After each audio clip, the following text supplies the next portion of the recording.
Well, hey, welcome to a Christian business podcast. I am one of the hosts, but the other is not with us. I'm Aaron, and we are without Justin today. He's ran into a situation on a job. He might join us a little bit later, so if you hear a hard stop and then Justin's here, that's why.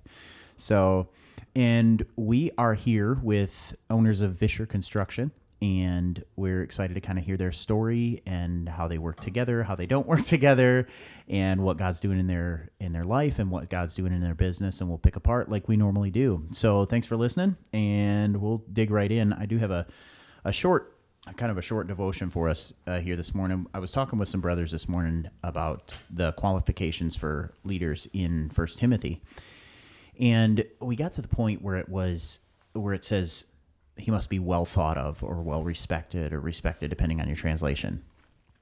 And it got me thinking, and I've had this conversation with other people before, and the question is, well thought of by whom?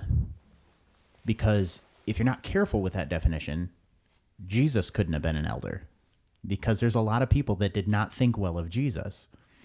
And, what is the basis behind the not being well thought of? What do you do with a guy, like me, who's got a checkered past, who has now come out of that checkered past, but there are still people that are holding on to that image and that thought, how they think of that person.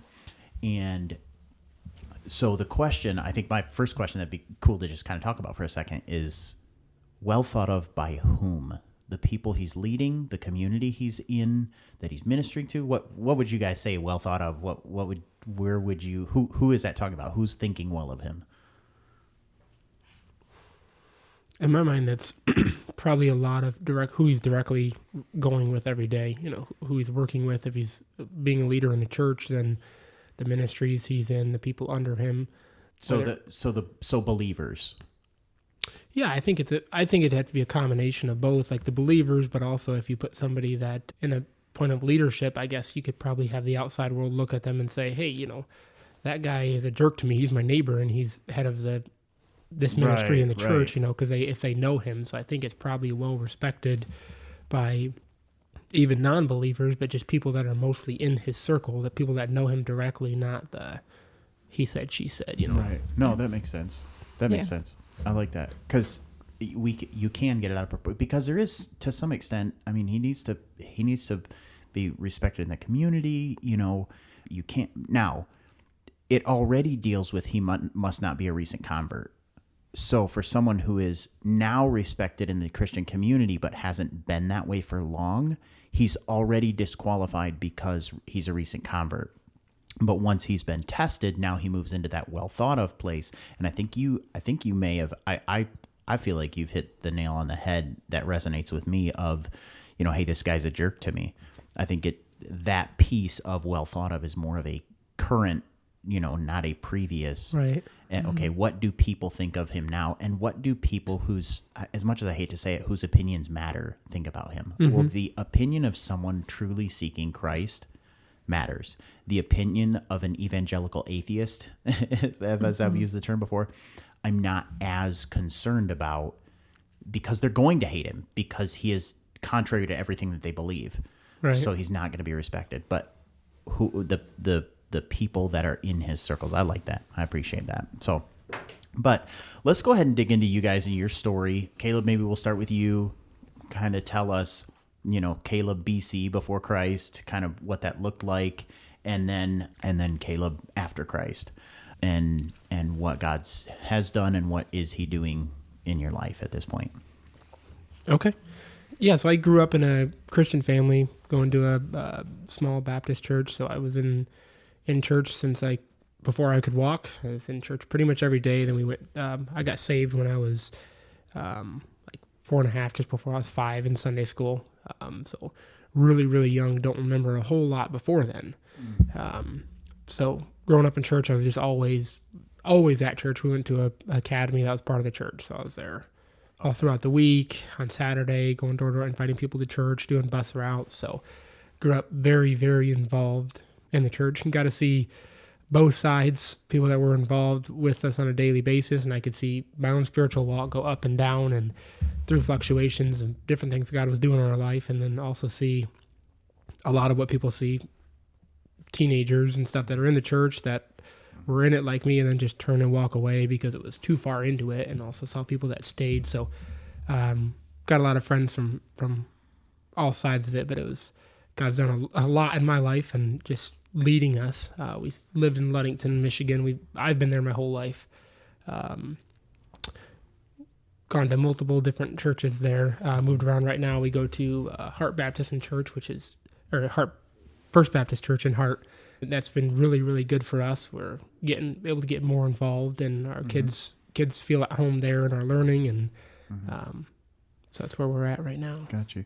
You had mentioned kind of a weaving in and out or up and down. I don't remember exactly how you said it, but sin or closeness to God, or what do you, when you say kind of ins and outs, ups and downs, what do you referring to there? I think hindsight's kind of 20/20. When you're looking back, you can see areas where you thought you were doing better than you were, or areas where times where, I felt like I was closer to God, but then times when I'd fall into sin patterns and get further away, and you don't really notice it, day to day, that 1% change every day can be positive or negative. So looking back, I can see God's hand always on my life and him always leading there, even though I didn't always know it, and even from meeting my wife and having our kids, it's just every step of our life has been miraculous, I guess. Sure. Do you see a particular point later in life? Like a lot of people will have okay, I got saved when I was young, but then there's a time later where they see, and they're growing and up and down, but then they see some kind of big jump in life. Sometimes it's they meet a spouse and that causes them to step up, or they lose a loved one or something that, do you see a point in your life where your spiritual life just kind of took a big jump up?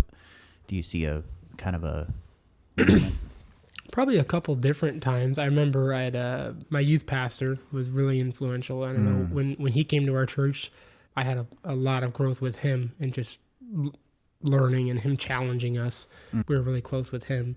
And then later in my teenage years, I guess it kind of fell off a little bit. I wasn't quite as involved and wasn't quite as personal for me. I kind of let it slip away. And then after I met my wife, I think a lot changed there, and that definitely was a next step for me to have my first kid, my first son. That changes perspective in life a lot. Right. It's almost like and a lot of good ladies there is an expectation that they don't put on you, but that you put on yourself because they're there. I think we've talked about that before on the podcast, where guys, it's like, she doesn't require that I step up, but I need to step up because she deserves it in a sense. She deserves me to be the man that God called me to be, and I'm not quite there. And she is kind and loving and caring, and if she's like if she's like her sister that I know, she's compassionate and kind and caring and would not demand that of you, but her being there, you almost that it's almost a demand in itself for you. Do you see that? Oh yeah, absolutely, for sure. Got you. They make you want to be the best version of yourselves. So, what you got? Your turn. Yeah, so I'm Sarah Visscher, Caleb Visscher's wife. We knew each other when we were young. He talked about earlier being a part of his church that he grew up and went to, and they hosted a vacation Bible school yearly. And our family kind of knew him as the weird kid that would come up to our front door and knock on it and ask us to come to his vacation Bible school. And my mom would, very nicely force us to go. So, mandatory fun time, right? Yeah, exactly. So, and we attended a church already, so we were like, why do we have to? But, it was, I'm one of 12 kids. So there was a lot of us in the house. And so we would go, and that's how we met. But then later in life is when we started dating and stuff. So, but for my spiritual walk, I grew up in a Christian family. My mom, we call her our prayer warrior. She is a woman of faith, and just one day I hope I can be something like her. Right. She's an inspiration to all of us. So very, very good Christian parents. My dad was a business owner. Us kids worked closely with him in the business, and so got to learn a lot of what I do now through him. Right. And I, grew up with, knowing about the Lord and attending church and, and seeing the faith through my mom and my dad and stuff, but never really bought into it. I was just kind of like, yeah, well, that's just one of those things. It's one of those things, and I'm just supposed to act this way. And right. But I guess at the time, I didn't really have the best influences around me in the youth group I was attending. And so I kind of looked around at, in my own words, the hypocrites around me, and I didn't want to be anything like them. Gotcha. So I kind of had a lot of bitterness towards my church and Right. towards my youth group, and I just didn't really want to have anything to do with that. But the Lord got hold of me. Yes. And when I was 14, I remember coming home from a youth group, and I don't know if it's too much to share or not, but I was pretty much the only girl in my youth group that I attended. Gotcha. So I got a lot of riffraff from the guys in there, and I remember coming home one night just feeling completely defeated, and I'm like, this is not the church my mom talks about. This is not Christianity. If this is Christianity, I don't want it to have anything to do with it. Right. And I kind of struggled with that and poured my heart out to the Lord and just started praying. And he spoke to me that night, and I was like, okay, well, if that's not what Christianity is, what is it? Like, I'm ready. I'm here. I accept you into my life. I'm ready to change. I'm ready to grow, to do what you call me to do. Right. And I stayed up all night because I didn't want that feeling to leave me. Right. That it was amazing. So Yeah. No, I hear you. I was 14 when that happened, and my life changed from there. It became, yeah, if you want a minute, Yeah. that's fine. Just say so. But it became yours and real. It was very real. It was, you I saw it through a different light. And, I then started learning, if I didn't know what a verse meant, I remember specifically the first lesson I learned from the Lord was, I was just being honest with him, and I was like, I don't understand all these verses. Why does it keep saying I have to fear you? I don't understand why I have to fear you. What does it mean to fear the Lord? And then I would, dig into the word. I would go for a walk on our property that we lived on in Scottville. And he taught me how to fear him. Right. And it was a big thing for me. And it was like, okay, what's the next thing I'm going to learn? And that's when my journey began, and I began to see things differently and began to want to actually, seek out a relationship with Christ and grow in my church. And because I was, so uncomfortable with my church at that time, as soon as I got my license, I asked my mom if I could find a different church. Sure. She knew a little bit about what was going on, but, it wasn't one of those things. She wasn't the type of mom to say, like, you have to go to the church that we say or anything. She was very supportive, and she wanted you to grow in Christ. She and did. If that She meant did. you went somewhere else, she was okay with that. So you had always seen this faith and this Christianity and this community that your mom talked about, and your parents demonstrated and showed. Exactly. But you didn't see it in the community you were a part of at that time. No. So there was a dissonance there. And then you cried God that mom and dad had always displayed and talked about, and you saw there and met him. And then he began to work in your life, and you did end up finding another community of faith to connect with. Yep. I as soon as I got my license, I drug my little sister along because I didn't want to go to a strange church by myself. So we went to we started with youth group, just went to a different youth group, and through that, we fell in love with the people there, and they invited us on a missions trip with them. And I had been on multiple missions trips with my last church, and it was just so different. It was, you could tell just people just really loved the Lord. They really cared about individually, and just the peers that we had there were they're still to this day our lifelong friends that challenge us in our spiritual growth. And so we started by going on a missions trip, and because they kind of want to know who your parents are when they're taking care of your children for a couple weeks. My parents started attending with us at that church, and so now they're still there. Right. Since then, I met Caleb, and we attended there for 5 years, and then moved on during COVID when things were shut down. It was, I needed consistency to be able to, continue to go to church. And so we visited a friend's church during COVID and fell in love with it. So we still love our old church and we miss it, but we also, found a new home at the same time. It's bittersweet. But yeah, it was, I guess, just to go back to answer your question, I was 14 when I developed a relationship with Christ for the first time. That's awesome. So you guys are living in Ludington now, right? Yep, we live in Pentwater, which is just a few minutes outside of Ludington. Sure, yep. So you guys are, so you and your sister cross paths on the way to church every Sunday, right? Yeah, pretty much.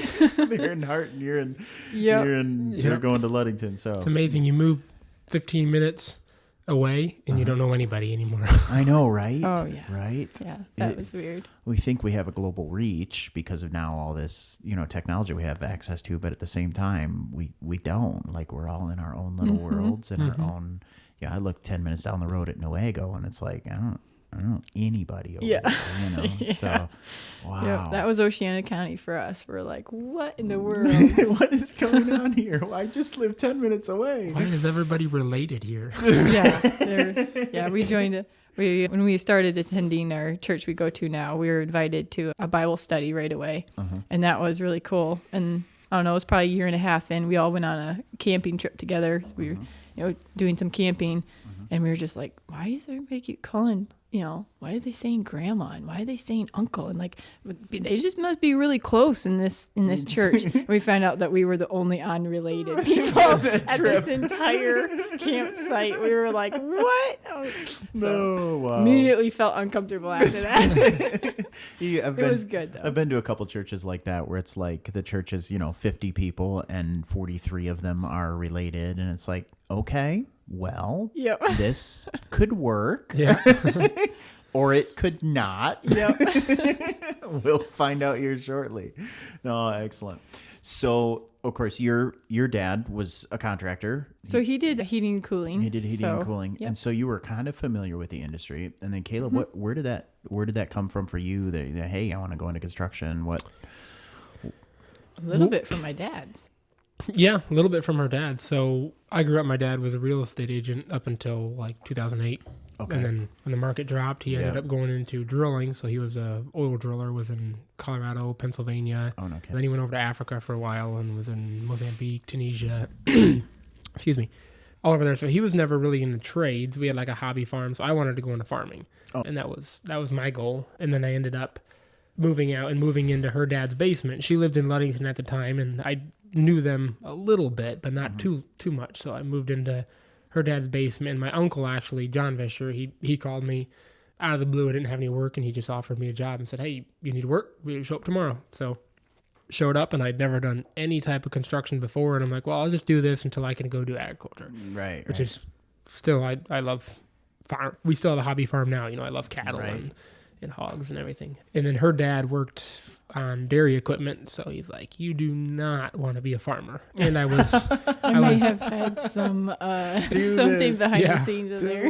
And I was 18, no land, no money, no family in farming, so there's really no way for me to actually get into it anyways, but I was just stubborn enough. You have to listen to the Kent and Kim Carnema episode and kind of live vicariously through the farming experience.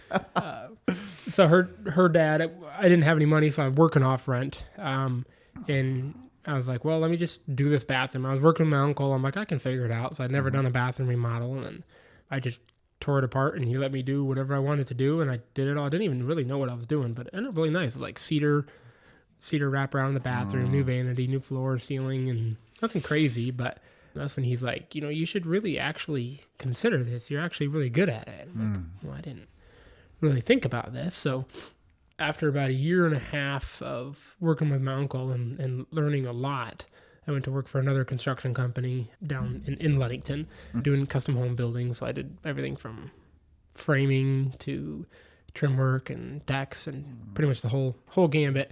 Learned a lot more there. And then while I was there, I met a project manager that had just graduated from Ferris State, which is a big construction management college nearby. Like, well, that's interesting. So we started looking at that and praying about it. And then we ended up getting a scholarship to go. So we went down there, and then Now, you say we, and I very much appreciate the oneness thing. The friend that I have that is a brother-in-law speaks very highly of you guys in that.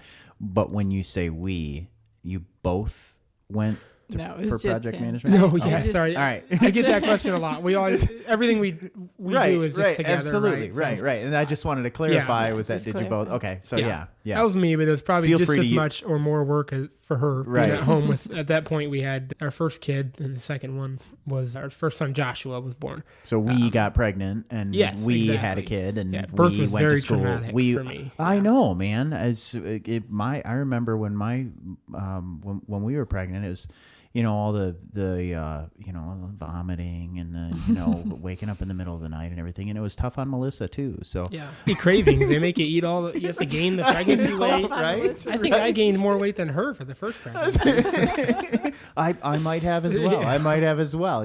She wanted the cheeseburgers, and it was, and so Can't eat them alone. She can't eat Right. them alone. Well, and I'm bigger than she is, so I mean, I have to sympathy eat, and Exactly. next thing you know, I'm working on one too. Yeah. So anyway, moving on. So Ferris, you got the scholarship to Ferris. Yep. So we lived in Ludington, and we would drive back and forth. So I was doing 3 days a week down there, 3 days a week working down here. We really never work on Sunday unless it's an absolute Right, emergency. sure, It's sure. always been a rule for us. And then halfway through Ferris, it's broken out like a 4-year construction management. The first 2 years is an associate for construction technology. Okay.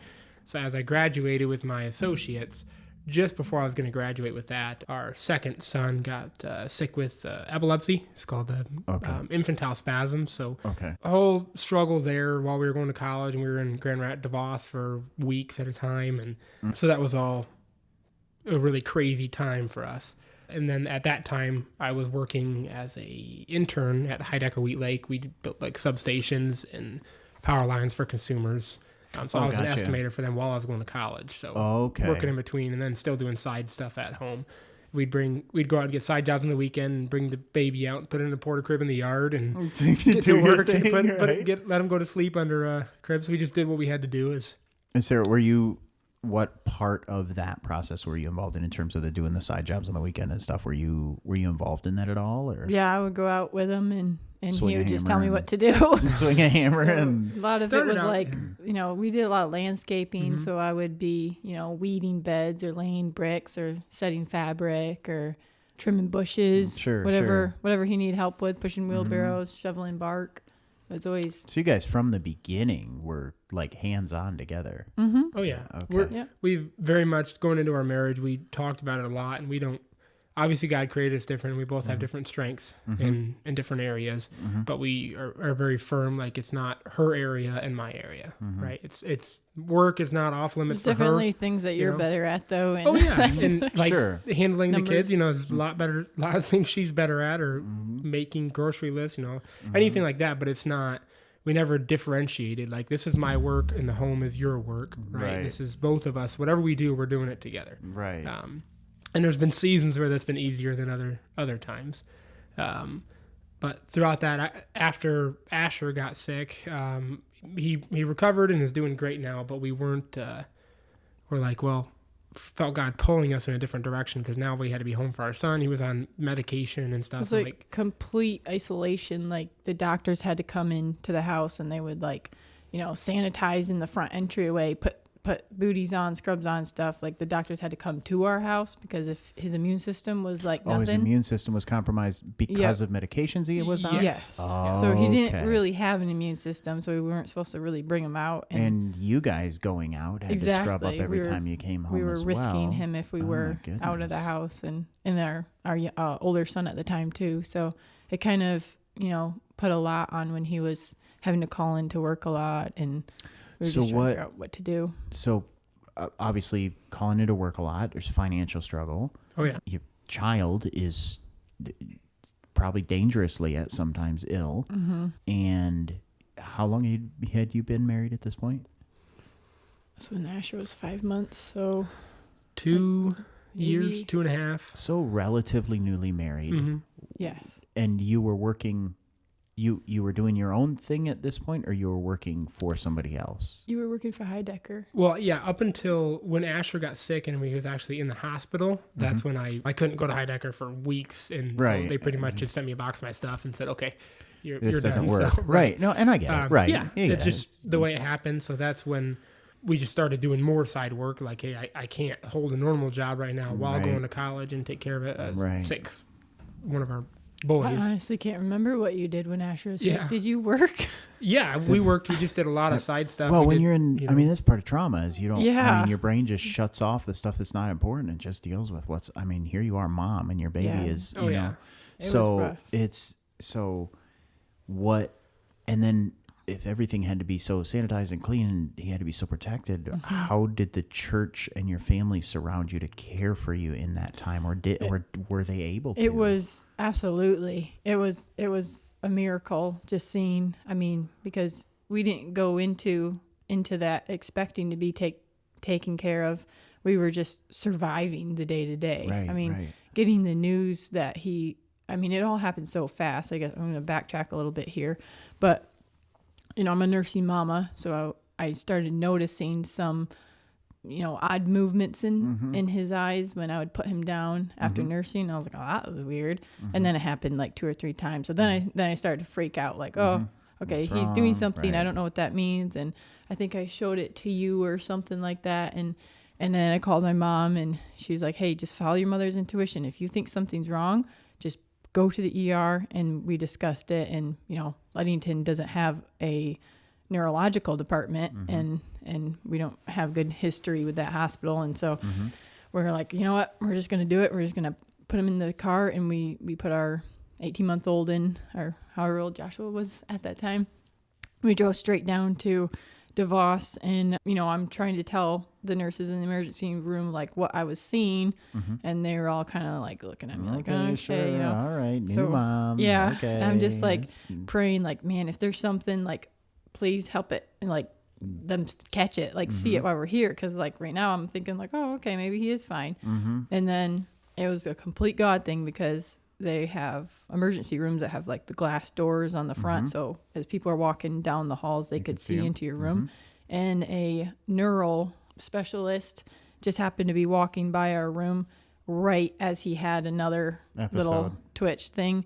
And she, like, comes in and she's like, oh, that's not good. That's And like, so they give me the admitted baby. Yeah. Yeah. So they Right. admitted us right away. And from the time that we were admitted to, you know, the next few hours, it was like back to back seizures, like full on. Like, Wow, and so they could get and- all that data, all that. yeah, so they could catch it. And IS is very, very rare. And a big part of it, and why kids don't recover from it well, is because it's not caught on time, because the Right. first signs are so subtle that even parents won't notice it. They're just like, well, you know, Well, I'm and not even sure if they do, the nurses, like you said, exactly. it's like, okay, and, here we and go. so it's a lot, you know, it takes months to get a referral to a Sure. neurologist and stuff. So it was just a huge thing, that because neurologist was there. exactly. And they had drugs on trial that were they trial drugs at that time? No, they weren't trial, but they were like crazy expensive and super hard to get. But they kept, because DeVos is one of the few hospitals that knows how to handle this specific thing. Oh, okay. So they actually had it. I mean, it's Yeah. $50,000 for a tiny vial of it. Oh, wow. And they had it right there, and they just But they were gave able us to the give first him- few shots for free. Like, just do it, you know. Right. And They were able to get him started on the treatment like Right. way sooner than a kid normally would. Wow. And because of that, like, I mean, it was a long journey of recovery. He had to have a lot of physical therapy. They told us that he wasn't going to walk. He might not talk. He might not be able to play sports. You know, they lined us up with all what could potentially go wrong. And that was a lot to, you know, try to prepare ourselves for when he was just fine, you know, a day ago. And so, Were you okay, so you're in the ER and you're praying, and these nurses are like, okay, and all of a sudden this neurologist walks by after you've been praying, and the neurologist walks in the room and goes, there's a problem. Were you in a headspace then where you could recognize that God was like seriously moving right there, or did you not quite pick, or were you in mama mode? I definitely, I think so. And a lot of it was my mom preparing me for it. You know, she was on the other line, you know, with me and texting me, you know, just telling me like, this is going to work out. Like, you just, you know, stand firm, follow what your mommy instincts is saying. Right. You know, don't let them, you know, send you home, dismiss kind you of unless thing. you're sure and stuff. And, you know, and I was taking little like videos of it and sending it to my mom too. So I think her mama bear was kicking in. Yeah, for, she was right. She's for her baby. That's right. That's right. And through it, I mean, we were admitted to the hospital, and I don't know if Caleb wanted to talk about what happened in his past at all, but we didn't really at the time have a relationship with his parents, and we still don't. There was some really bad things that happened there. So we didn't really have anybody to trust with our firstborn, and my mom has some just like health issues, so they weren't really, you know, able to at the time take care of our son. So we had to take our son with us, and he was a little over 18 months then. We had to stick a porta-crib into the bathroom, and he would stay with us and sleep in the bathroom. And so for me, I was just done in every I couldn't do it. You know, I'm just me. Right. And I have my toddler that I'm trying to be there for. I don't really have anything to do, you know, like I could have family come and play with him for the day. He was very attached to me and stuff too. And so a lot of the way I got through that was I would go, they had a bathroom in the room with a shower in it. And, you know, as my son's hooked up to all these wires in his crib and stuff, and I was just, you know, I couldn't hold him at times. I couldn't nurse him. He was a nursing baby. And they would tell me, oh, you have to wait so we can, you know, give him an MRI or something. And he would just be screaming for me. So you can't do anything about it. I would go into the shower and turn the shower on and just blast Casting Crowns and just pour my heart out and just cry and you know, come out 20 minutes later and, you know, tell the nurses like, okay, I can go for 1 more hour. But then I'm going back. I'm going back in, right. So it was, and I had some good conversations with the nurses, you know, because they knew what I was doing, you know, and then I wasn't trying to hide it if I had to go bawl my eyes out for a minute. And so I had some good conversations with them. You know, they're like, how are you doing this? And I'm like, I'm not. And I don't have the strength to get through this myself. And, and there was a lot to get through in those. I don't even know how long it was, but definite trauma. Do you see, like, what effects of the trauma side of that do you see either of you in terms of, I mean, when we go through trauma, it affects us long term. I mean, do you find yourself, you know, hyper vigilant or worrying a little bit about your children now? Oh, yeah. Okay. Got you. I'm pretty much afraid of hospitals. Anytime I have to bring my kid to a hospital, I think, am I going to be stuck here? Right. We just went through this with our youngest. She had, she had a couple back-to-back issues. She had an ear infection, and she was kind of blocked up, and it was like, it was actually over the last weekend. I had a spiritual battle all day on Saturday. I was just, same thing. I turned we were worship music on and just pour my heart out to the Lord. And I was like, if I need to bring her in, like, I can't do it. Like, I'm so afraid of what's going to happen if I go there. And I feel like he's a lot stronger than I am, and he's more trusting than I am. But so that creates a little bit of contention when we don't agree on things like that. But Caleb, do you think, because like, how much of that were you at the hospital and part of what was going on? I mean, because, you guys got to eat. So, and you got, like, you had to get some work done. So what did that look like? I never left the hospital. When we left Ludington, we didn't come back for 2 weeks. Well, we had going back a little bit to your previous question, when you were saying, you know, was our family and church able to support us? He's very much a numbers guy. So he started adding up how much we need to be able to pay the mortgage. How much money was it to drive, you know, down in gas? And he came up with this number, and he's like, babe, we need to make, you know, for all of this to be in the hospital for the next month or whatever, we need to make this much money. So, like, he's trying to think about what jobs and stuff like that. He can finish up. And a family member opened up a GoFundMe for Asher and kind of put that around. And then we started getting checks in the mail just from our church with like a sympathy note or praying for you and stuff. Here's $100. Here's $50. Here's a gas card to get down there. Yeah. All when everything was said and done, I think didn't you say it was like down to $5? Like yeah, it was like I think it was within $20 of exactly the number we had figured, and we didn't ask for anything. All we did was pray. We didn't have to worry. It was and we didn't even know that we had that GoFundMe going or anything. It was just all of a sudden. So it was great. It's interesting in trauma because, I mean, we've done a little bit of trauma work, my wife and I, and it's always interesting to me the way that Satan will remind us of the bad parts and how our bodies, there's a book out there, it's called The Body Keeps Score, and it talks about how our bodies actually physically respond in trauma. You get in a car accident because someone's turning left in front of you.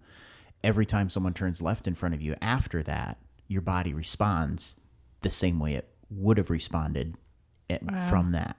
And so there's an illness and you think of a hospital, your body is already responding and creating those stress hormones and everything. Your body actually responds that way. But to look back at it, I'm sure you've been through 100 times in your head, as God has laid on your heart. Okay, yeah, you went in the hospital, but the neurologist walked by at that moment. Like he was there, you were worried that, something was going to happen to your child. Yep. He was there. And it's so, I think part of that whole body keeping score thing is we have to fight against that as well as the mental kind of trauma and worry and that we're naturally prone to and fear.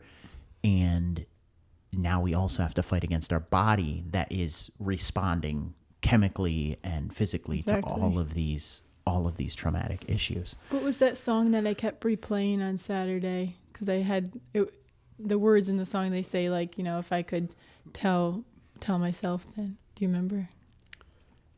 I can't remember. No, I remember you doing it, but I can't remember what it's called. I bet I could look it up. Yeah. But I had to, have this song on replay that was, basically reminding myself like, hey, look, he brought us through that. Like, why am I so worried? Right. When here we are today, Asher is fine, and thriving and doing well, but you still hold on to those hard moments and you don't want them to happen again. Oh, exactly. I got a phone call about my legal situation. I got a phone call. There's these scammers trying to scam people in my situation. And I got a phone call like a week and a half ago.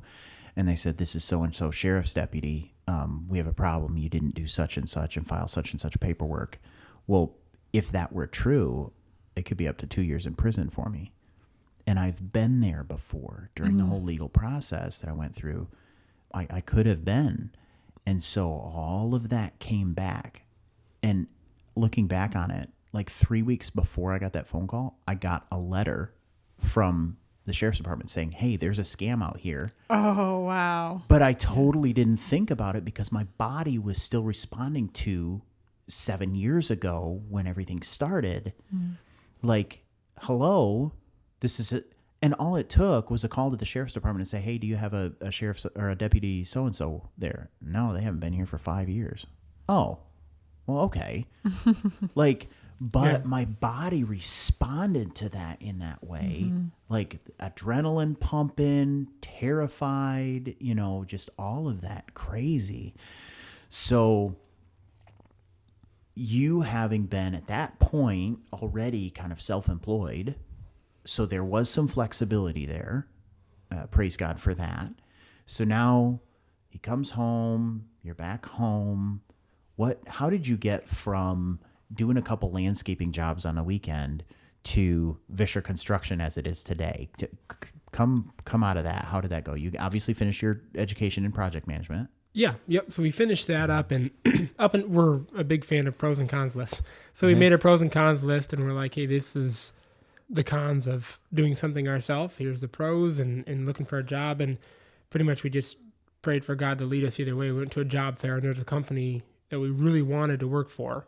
We thought we did. And so we went down for an interview, and there was no reason I shouldn't have gotten the job. I was a perfect candidate for what they were hiring for. I was estimating, and I'm really good with numbers. I was, so it was like we're like, okay, we're going to get this. But then we're also struggling between us and just thinking about we'd have to move to a Grand Rapids, and like that's totally outside of our comfort zone. And do we really want to do that? So we just prayed for God's will to be known. And I didn't get the job, even though there's no reason I shouldn't have. Right, And right. we're like, we didn't get a job. We're like, okay, well, that's God's sealing a deal for us. And then we just started, I think graduated in May of 2017, I think, somewhere around there. Somewhere in there. And then after that is when we started. No, we missed your graduation because we went to We were North Carolina.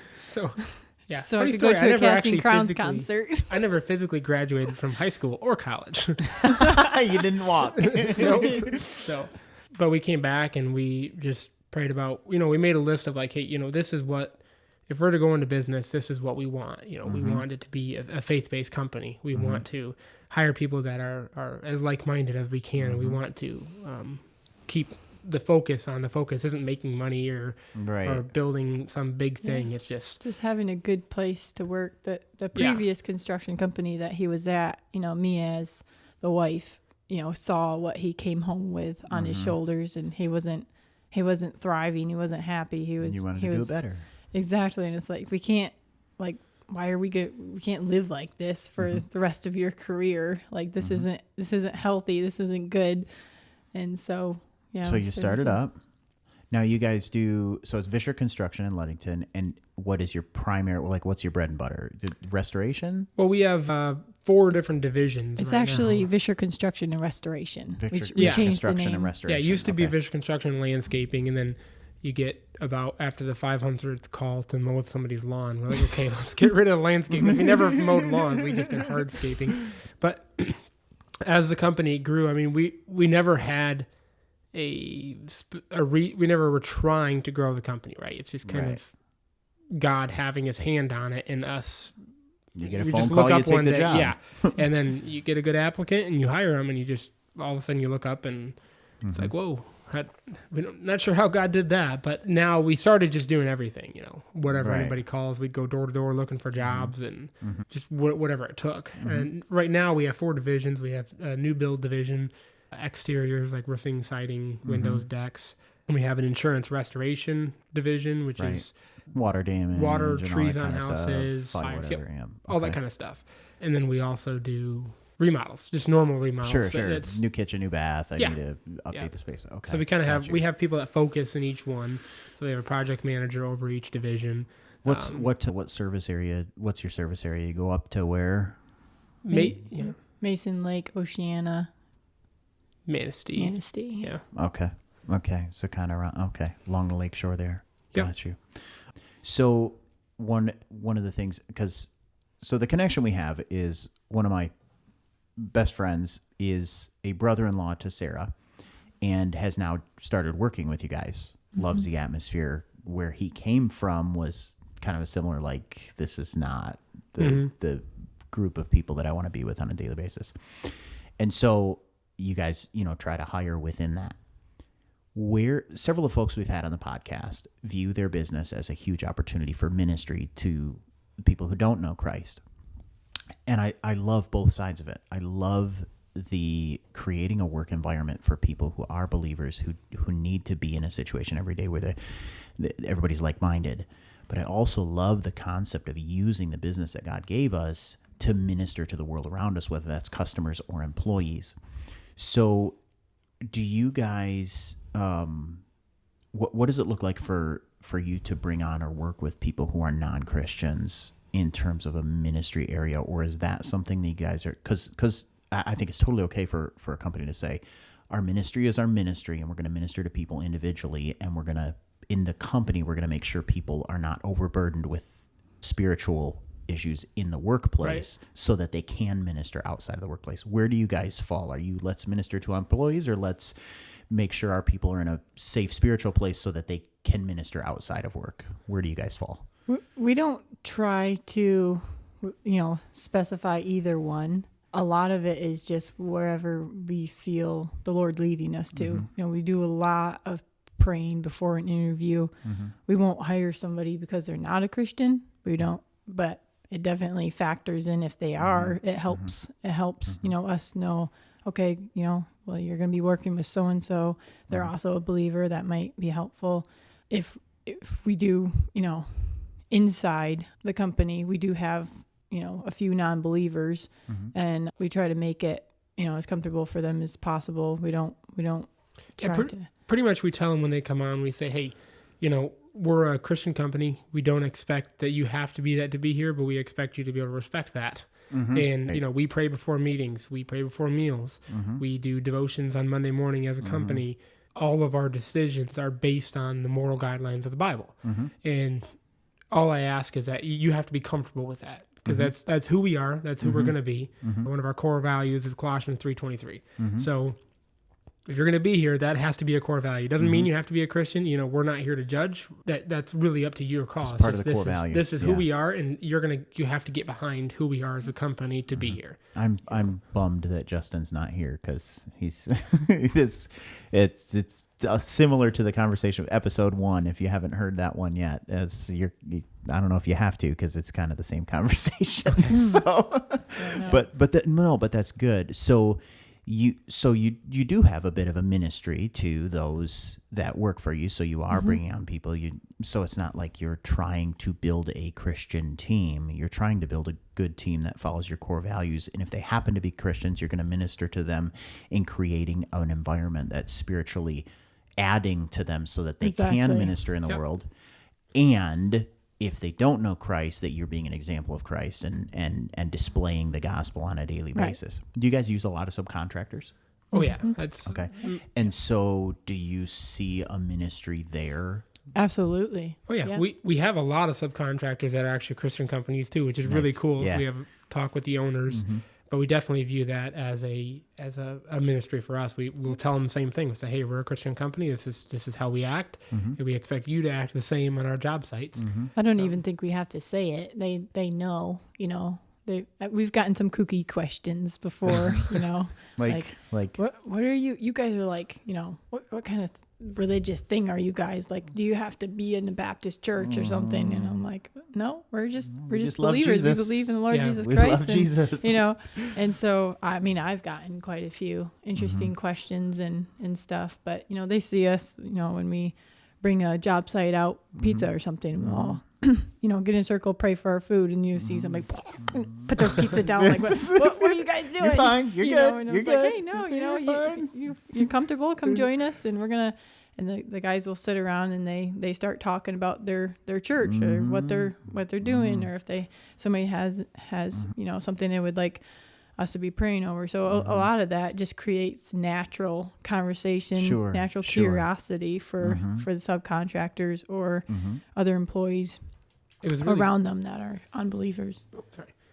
It was really cool on one of the biggest project we've had that we're finishing up right now.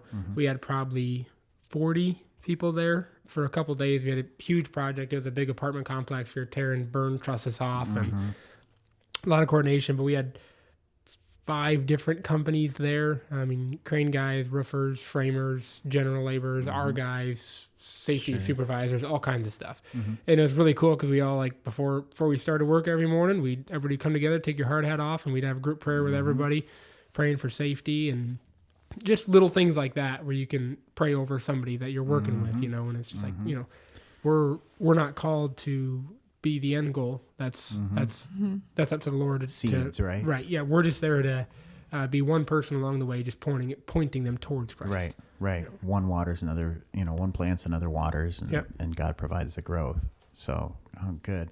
Yeah. Cause I think there are a few different ways to display. And any of you talk to business owners, I mean, we've obviously talked to several of them here on the podcast, and everybody's got kind of a little different take on how that works. Our business is primarily and only subcontracted. We have one employee. Hey, Forrest. And so, Forrest and I are, doing our thing and projecting a company image of godliness, but you have a little bit less control over a subcontractor.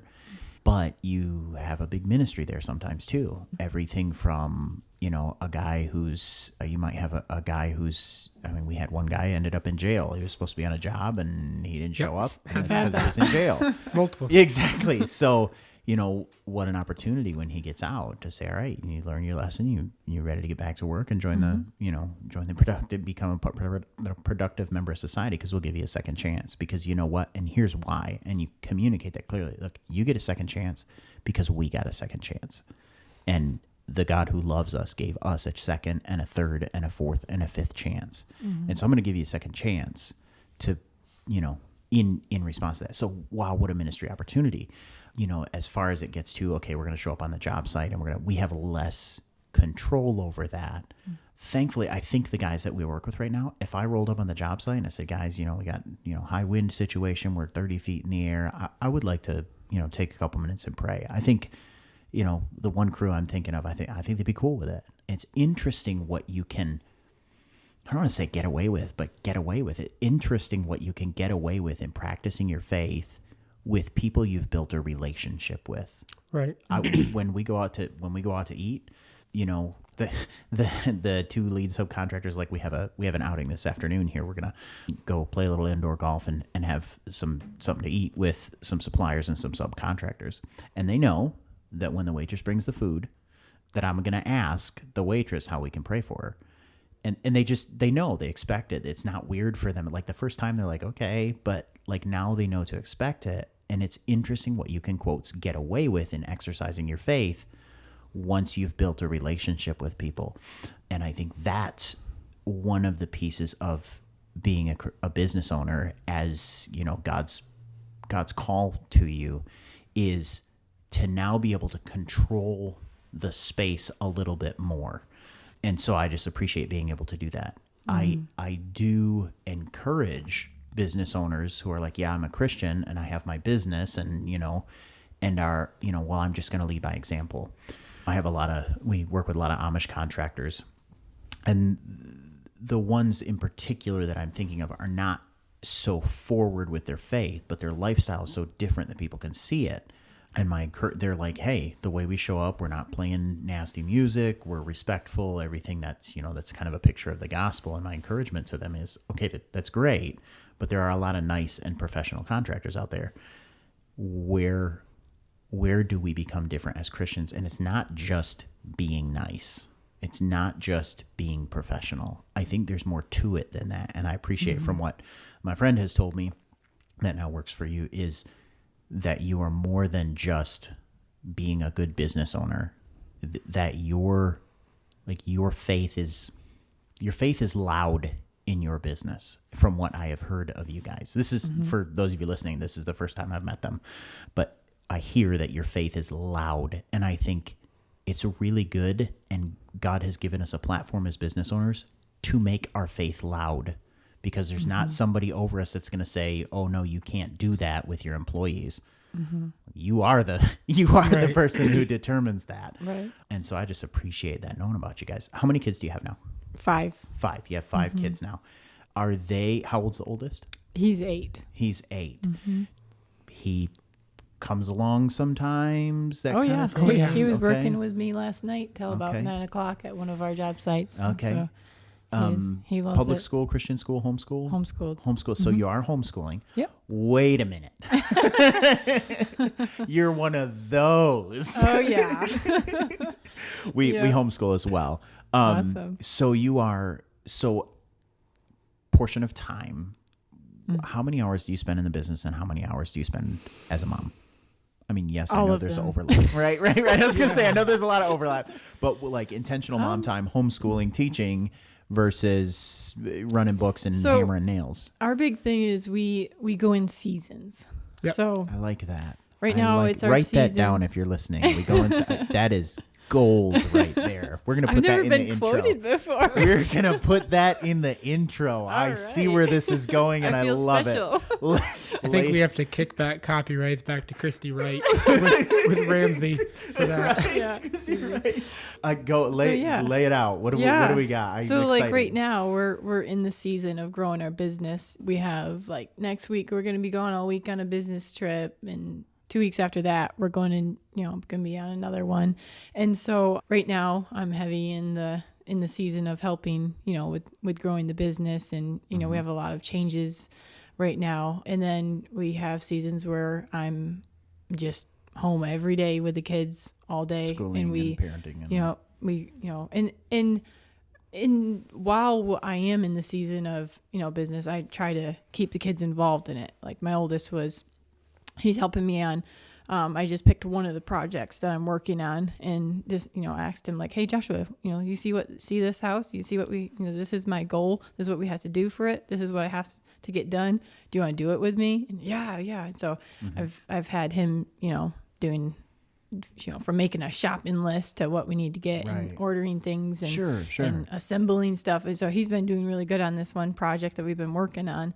And I am all for, the hands-on life experience. I went through that with my dad and his company. And because you were homeschooled. Exactly. Yep. Yeah. And we had that too, where we would go to work with dad for the day and stuff. So, and then, we try to take a good chunk of time off, like as a family, and we go and, go somewhere warm for a month or something. During the winter.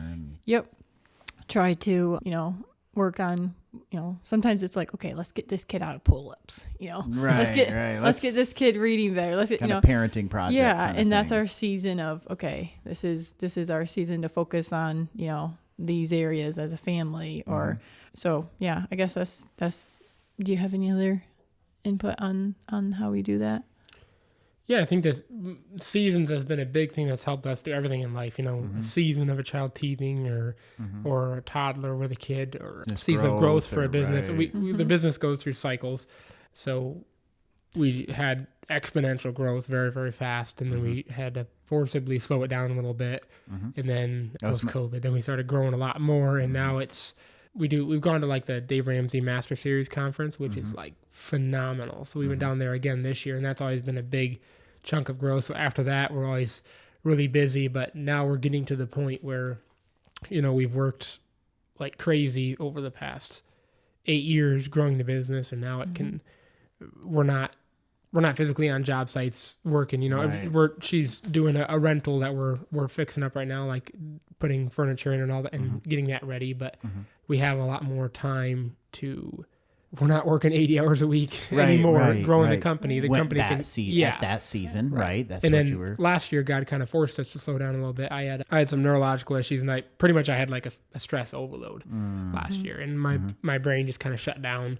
A whole bunch of stuff happened, but God kind of forced us into a season. Slow down, yeah. So for about 3 months, I didn't work for about a month straight. I just couldn't hardly get out of bed. And, so sometimes these seasons are brought on by God, and sometimes you guys make these seasons happen. Like after that exponential business growth, you put the brakes on.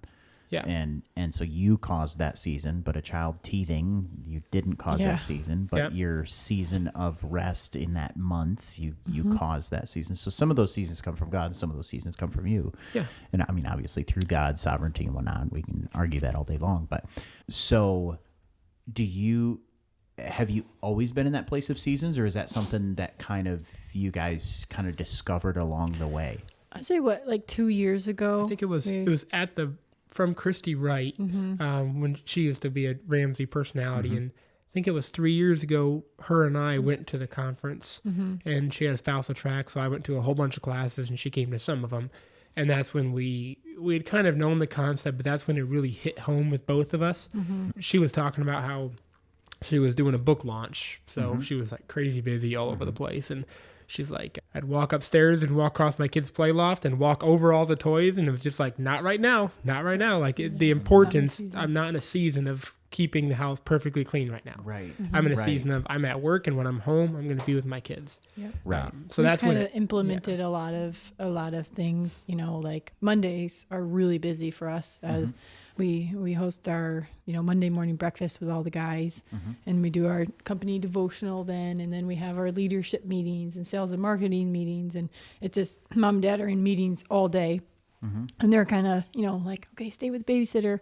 We gotta get through this stuff, and it's not very fun for them to join those meetings. So then, it was as we sense like, points of contention in days like those, you start to recognize them, like, man, the kids are extra grumpy today. Well, it might be because Right. they were with the babysitter and we Right. were, and, I'm gonna quotation marks, like ignoring them all day. So as we both have discovered those points in kind of reading our children more, now on Mondays, as soon as those meetings are done in the early afternoon, we take the rest of the day off and we call it a family day. And we go, like, what was it last week? We went swimming we went to the movies, So And- the kids look forward to Mondays now Exactly. instead of dreading Yep. them. Right. And we do Gotcha. that more during the week too. Yeah. We have, Sure. midweek and we have, like right now I'm in the season of just, being busy with work and stuff, but we always eat dinner together at the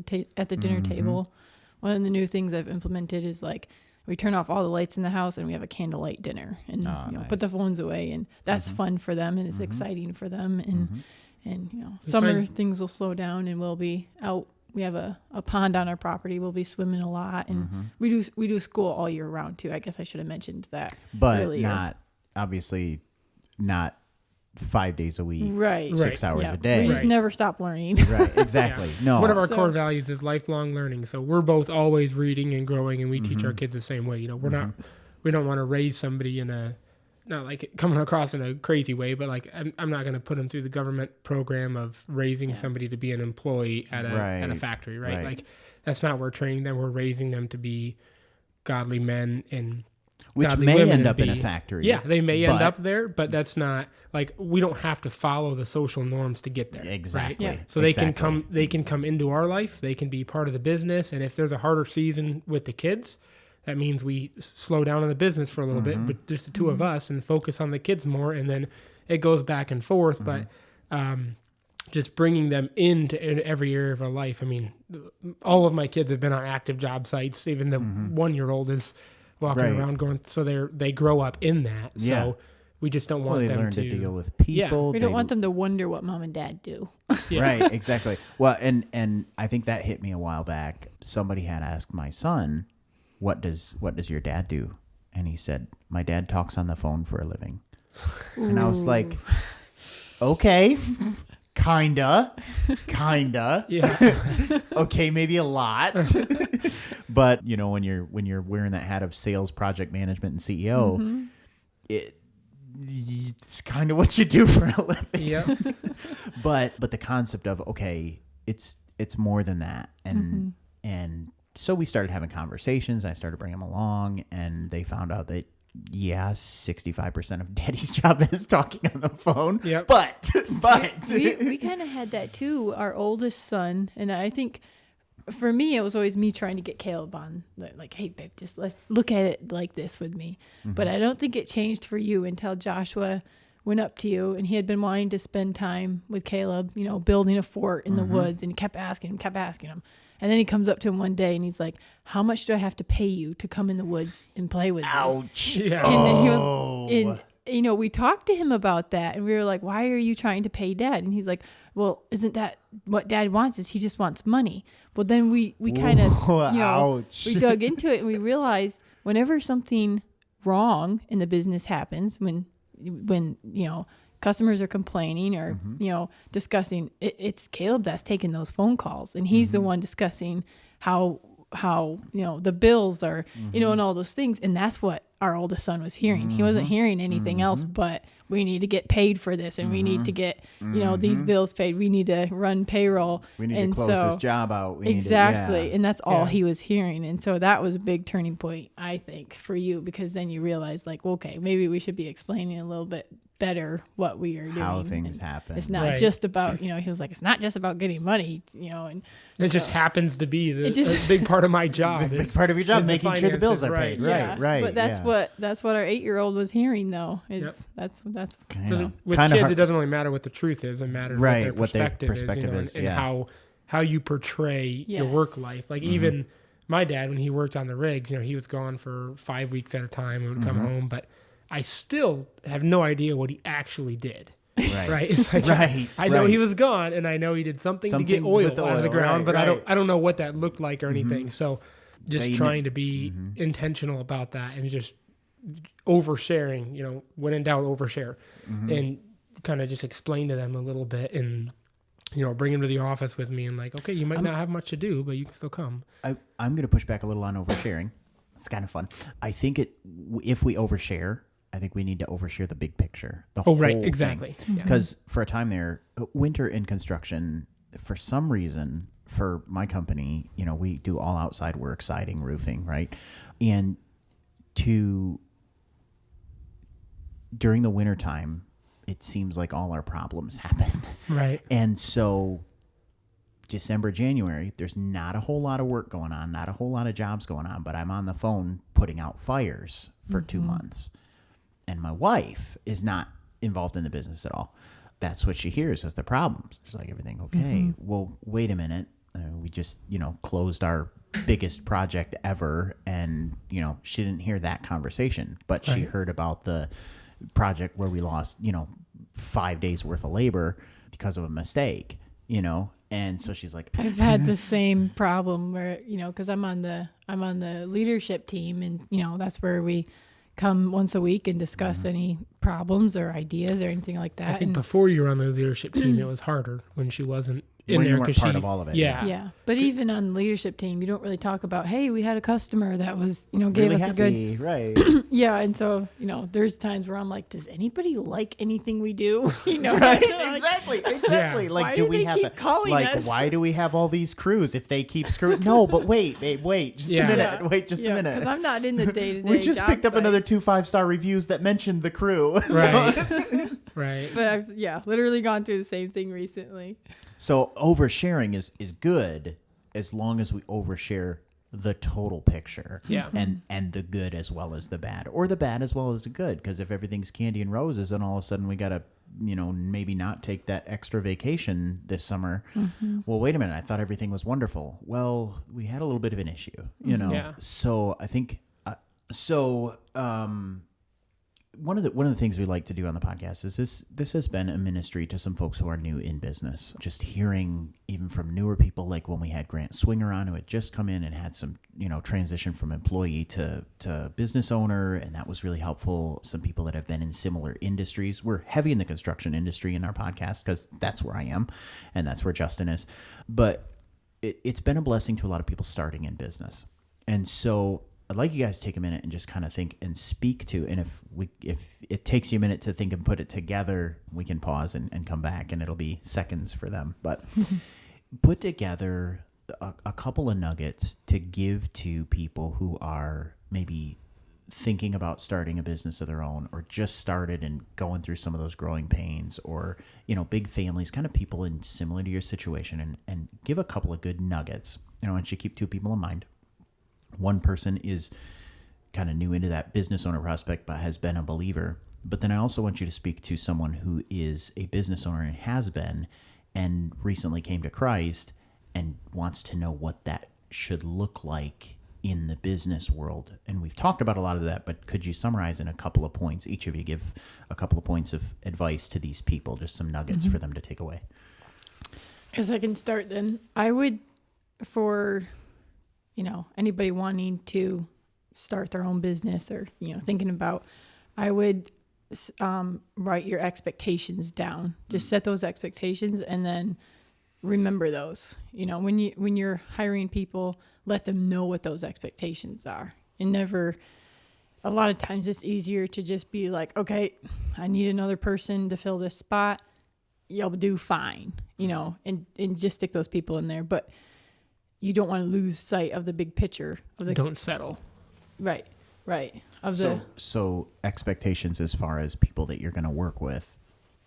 Anything really. What do you want the business to look like? What are your goals? Financial goals. What do you goals. want your guys to look like? Okay. No, not really financial goals. I mean, Caleb would probably obviously say differently on those. Obviously that's a part of it. Right. Nobody builds a house without first considering, right?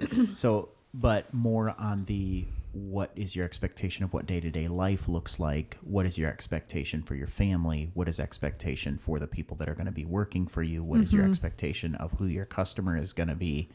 Those kind of things? A little bit, yeah. What do you expect, things to look like, I guess. It down is your key part here, right? Yeah. So you can go back to it and I say mean, it. just speaking from experience, because, Sure. we might hire somebody thinking like, yep, I expect them to, dress nice, not swear on a job site, listen when we ask them to do something, and not, give any kickback onto why they think that that's a bad idea. Just be clear on your expectations of what you would expect from I see. an employee, because we've had it in the past where we weren't clear, and then you're butting heads and you're like, what's the problem? Like, did we not say that Right. you can't swear on a job site, or did we not say that you should show up on time to work? Right. So Don't take anything for granted. Write it down. exactly. Just Gotcha. write it down and just be clear about your expectations, and just, share them repeatedly. Right. Put them in front of everybody. Exactly. Talk Gotcha. about them often. And One of mine would be realize that you're not nearly as smart as you think you are, in any aspect of Right. life. So like one of our core values in my personal is like lifelong learning, right? So surround yourself with people that are smarter than you. And we've had a lot of a lot of older gentlemen that have been pouring into us and helping us and mentoring us. And but it took us very, very early on. We realized after we made a couple mistakes, you realize like you don't know what you don't know. So always be reading. Like Entre Leadership is a book by Dave Ramsey. That's the one I always tell everybody to read before you do anything. Just read that book. Right. And then, but always be reading. There's so much stuff out there, but just always keep reading, even if you don't 100% agree with it. Just read and learn about that. Always be growing in different aspects of your life, and surrounding you with people that are going to challenge you and are going to tell you when you're doing something wrong, and are going to hold you on to that expectation of what you want for the business. And if you start, it's really easy for entrepreneurs to be squirrel, running around, and just you need to surround yourself with people where if you start going off track, they're going to slap your hand and say, hey, this is where we're going. Right. So, Got you. Surround yourself with. That's me. Oh, Forrest says that's me. Forrest, nobody asked you. Yeah. Squirrel. No, Aaron, we're not going to start a whole new division of the company while we're cash into building a property. No, stop it. Yeah. But okay, so write down expectations and communicate them repeatedly and never stop learning. I think that's one of the cool things about the people that we've had on the podcast is, you talk about surround yourself with people who are going to pour into you. And I can't think of anybody on the podcast that we've had on the podcast that if you called them and said, hey, can I buy you a cup of coffee and pick your brain? They would probably say, absolutely. Oh, yeah. We just got to find a time that works in the busy schedule. Yes, so, exactly. We actually met a couple we were in Mexico on our anniversary trip on the beach, and a couple moved in right next to us. We found out they're Christian construction company business owners of this super big company. We got to talking to them, and we're going to the International Builder Show next week, and we're actually meeting them there. And fun. So we're going to talk to them, and then we're actually flying out to their place in Montana, and they're going to let us shadow their whole business and learn from them. So they got like 30 years on us, so yeah, this will be good. That's awesome. So just somebody guy just plopped on the beach next to us in Mexico that we started talking to, and it was just, nice. But another one of those people. Right. So another thing I'd say is just don't, put profits last, put money last, and just focus on, what has God called us? For us, it's God calling us to help people. And when we go to start a new division or something like that, we're thinking like, hey, what need are we filling? Not where are we going to make the most money? And then the money will take care of itself. God will provide, but it's focusing on who do we want to be. Like our goal was never to actually grow a company. We didn't come from big, huge, successful companies and all this stuff. It was just God used us to get there and to help all these other people along the way. And it's like we were a part of it just like anybody else was. We weren't the driving force. That wasn't we didn't start 8 years ago and say, hey, I want to be way up there in 8 years. It's like we just were faithful in the day to day and let God lead, and if we felt God calling us to do something that might be scary, it's just, he's in control. This is his business, right? Your 2 to 5 year plan was in 2 to 5 years, I want to be doing exactly what God wants me to do. Right. Exactly. Yeah. and be humble about those times when you do make a mistake, and not say, well, because not everything we do is the right choice. Right. You know, there are times where we don't have time to seek out counsel. Right. And we just think that we had the answer, Yeah. and we pull the trigger and go, "Oh, nope." Or you do You some know? newfangled job, money on this job, and then it's like, well, you know, That that did didn't not go work as we well as I thought. thought it was going to work. Like, is I've that never- really worth the Really, stress? that's news. That's new. How does that work? I've never experienced that Yeah. before. I have not experienced that in the last 48 hours. I have Raise no your idea. hand if you're lying. Yeah. Well, we definitely appreciate you guys being on, and we may have you back on and kind of dig into some more pieces at some point if you guys would be willing. So I think this really, I mean, I've already, Forrest and I are going to have a conversation probably after you leave and be like, yeah, that was a punch in the gut. We ought to think about that. So you've already had an impact. And so I think it's going to have a huge impact onto those people listening. Little housekeeping here. We have a Facebook page, right, Forrest? We haven't really done anything with the Facebook page for a Christian Business Podcast, but we are on all your favorite platforms. And so if you like or subscribe or follow, or I never know what the right thing is. That's why I have Forrest, but you do something on the podcast page to connect with it so that it shows up for more people, because we'd love people to be blessed by like these types of conversations. And if you know of anybody that you think would be really good for us to have on the podcast and to talk to, send them our way, and we'll go from there. Thank you guys for being on. Thank you folks for listening. And we got a couple more in the works that I think you're going to be excited to hear. So God bless you and work hard. Thank you for having us. Absolutely. Thank you. Yep.